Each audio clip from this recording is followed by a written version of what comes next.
네, 시청자 여러분 안녕하십니까. 주민스TV 함께하는 또 중동 이슈 여러분들에게 전파하도록 하겠습니다. 자, 한국에서도 이게 알려졌는지 뭐 잘 모르겠는데요. 현지 시각으로 새벽 2, 3시에 튀르키예 시리아 쪽에서 대규모의 지진이 발생했습니다. 무려 규모가 7.8이나 되는 규모입니다. 거의 뭐 건물이 붕괴될 수 있을 정도로 엄청나게 강한 지진이죠. 네, 이것이 어떠한 상황이었는지 대충 보고요. 그리고 제가 이 진에 관해 가지고 제가 좀 빠르게 제가 아는 중동 내 지인을 통해 가지고 좀 지진이 어땠는지 물어보고 그랬습니다. 그래서 각각 관련된 지역별로 어떤 반응이 있었는지를 좀 알려드리도록 하겠습니다. 자, 일단 오늘 말씀드릴 곳은요, 터키 시리아입니다. 중동의 완전히 그 중심부라 볼 수 있고요. 발생한 지역은 바로 이 터키와 시리아 접경부에 있는 이쪽 제가 화살표로 하고 있는 곳입니다. 가지엔테프라는 곳인데요. 이게 터키 중남부 쪽에 있습니다. 그래서 여기에 조금만 넘어가면은 시리아가 나오고요.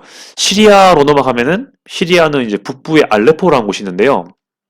이렇게 두 지역이 서로 인접한 곳에 있습니다. 그래서 이곳을 주변으로 엄청나게 큰 지진이 발생했고요. 특히 규모 4.0까지 느낄 수 있는 범위가 이렇게 이스라엘 북부도 그렇게 되는 걸로 알고 있습니다. 그리고 시리아 전역, 키프로스 일부 이렇게 된 걸로 제가 알고 있고요. 터키 동부 지역은 다 느꼈을 걸로 예상이 되는 그런 상황입니다. 자, 그러면 이러한 상황에서 과연 이 제가 아는 지인들 범위 내에서는 과연 어떠한 이 상황이 있었는지를 간단하게 알려드리도록 하겠습니다. 자, 이것은 계속해서 좀 더 보충 설명을 위해 가지고 여러분들께 좀 알려드리는 겁니다. 가젠테프가 여기 있고요. 그리고 밑에 이제 알레포가 있고 이들리브라는 데까지 있습니다. 시리아 북부 쪽이고요. 터키 남부 쪽에 있다. 이렇게 말씀을 다시 한번 드려야 할 것 같습니다. 뭐 상식적으로 볼 때도 색깔이 더 빨갈수록 더 진할수록 더 강력한 지진이었다라고 우리가 예측할 수 있죠. 정말 안타깝지만 1000명 이상이 사망을 했고, 그리고 1700개 이상의 빌딩이 부서졌다고 합니다. 이렇게 여러분들에게 말씀을 드리고요. 이게 이제 여기도 적히긴 하지만은 레바논하고 키프로스까지 이것을 느낄 수 있었다라고 얘기를 합니다. 제가 가능한 범위 내에서 과연 어느 정도로 이런 지진을 느꼈는가 한번 말씀을 드리겠습니다. 이 현직 거주자, 제가 누구인지는 밝히지 않겠지만 그래도 제가 조사를 간단하게 한 적이 있다는 것을 알려드리도록 하겠습니다. 일단 제가 아는 사람 중에요. 튀르키예 진원지 인근에 살고 있는 사람이 있습니다. 가지엔테프까지는 아니고요. 가지엔테프보다 조금 더 북쪽에 있는 동부 지역에 살고 있는 지인이 있습니다. 그래서 그 친구한테 물어보니까 정말 강했다고 하고요. 일단은 건물도 흔들렸다고 하고요. 그리고 심지어는 또 이게 추운 겨울 시기여가지고 폭풍도 같이 불었다고 하네요. 스톰이 불었다고 합니다. 레이닝도 있었고 스토밍도 있었고 그래가지고 날씨도 좀 엉망이었고 지진도 발생했기 때문에 꽤 진짜 뭔가 정말 그야말로 트래직한 뭔가 비극적인 일이었지 않냐 이렇게 얘기를 하고 있습니다. 현재. 자, 그리고요. 시리아에서도 제가 좀 알고 있는 지인이 있습니다. 그래서 매우 강한 지진이었다고 하고요. 그리고 그 이제 UAE 사는 친구가 있습니다. 근데 UAE 에미리트 사는데 그 분이 시리아 본 국적을 가지고 있습니다. 그래서 그 가족들 얘기를 좀 주고받았나 봐요. 들어보니까 알레포 인근에 살고 있는데 집이 거의 파괴가 되었다고 합니다. 거의 뭐 전쟁에 버금간 수준으로 파괴되었다고 하더라고요. 자, 심하게 집이 붕괴돼가지고 지금 매우 슬퍼하고 있는 그런 상황이라고 전파를 받았습니다. 자, 그리고 특히 이제 시리아에서도 북부가 좀 그렇다는 거죠. 이렇게 볼 수 있습니다. 자, 반면에 이스탄불에 있는 사람들한테도 좀 물어봤는데요. 튀르키예 이스탄불 같은 경우는 일단 느끼지 못했다고 합니다. 다는 아니겠지만 뭐 일단 터키도 꽤 큰 탕이라 보니까. 그런데 좀 더 추가적으로 저한테 알려준 정보는 튀르키예 정부가 이렇게 오늘을 휴일로 정했다고 합니다. 근데 중요한 원인은 지진도 있겠지만은 튀르키예 이스탄불 역시 엄청난 그 폭풍과 바람이 불고 있어서 이렇게 했다고 하고요. 특히 폭풍이 불면은 또 이게 심한 천재지변이 있으면은 휴일로 정해준다라고 하더라고요. 이런 것까지 뭐 부가적인 정보까지 이렇게 입수할 수가 있었습니다.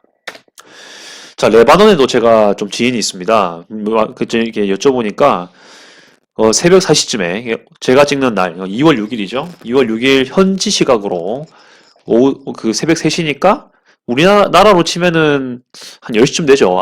아침입니다. 새벽 3시에 지진 느꼈다고 하고요. 그래서 잠을 잘 못 잤다라고 말을 하더랍니다. 그리고 아침 6, 7시에도 역시 2차적인 지진을 느꼈다라고 하면서 그러니까 거의 잠을 못 이루었다라는 표현을 제가 들었습니다. 엄청 파괴되었다는 것까지 못 들었는데요. 그래도 지진이 그래도 꽤 잠을 자기가 쉽지 않을 만한 그런 규모였던 것 같습니다. 일단 그렇게 얘기를 하는 분이 있었다라는 걸 좀 말씀드릴게요. 베이루트 인근에 사는 분입니다. 일단 이스라엘 같은 경우도 제가 지인이 꽤 있죠. 일단 미약하게 느낀 사람들이 있습니다. 그리고 사실은 느끼지 못한 사람이 더 많은 것 같긴 해요. 느꼈다더라도 미약한 수준으로 일단은 느낀 사람이 있는 것 같습니다. 그렇게 여러분들에게 말씀드릴 수 있을 것 같고요.